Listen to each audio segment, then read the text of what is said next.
Retour chez nous, c'est écrit noir sur blanc sur les convocations électorales. Les signes religieux comme le voile seront interdits dans les bureaux de vote ce 8 octobre. Sont concernés par cette mesure, adoptée uniquement en région bruxelloise, les présidents de bureaux ainsi que les assesseurs. 4 plaintes ont déjà été déposées auprès du MRAX. Emmanuel Dupont, Didier Clip. En vue de garantir la liberté de l'électeur dans son choix démocratique, la manifestation extérieure de toute forme d'expression politique, philosophique ou religieuse est interdite pour les membres des bureaux électoraux. En parcourant les lignes de sa convocation aux élections communales, Annan découvre avec indignation qu'être assesseur n'est pas compatible avec le port du voile.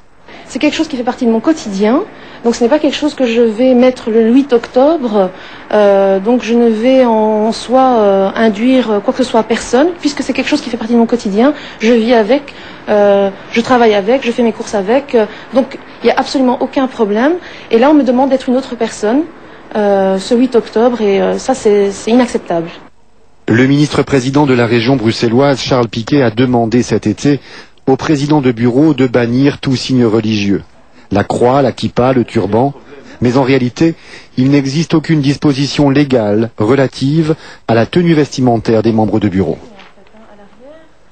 On a affaire ici à des instructions administratives avec une validité juridique absolument douteuse que nous contesterons bien entendu. Aux élections de 2004, une présidente de bureau se présente vêtue d'une burqa et suscite de vives réactions.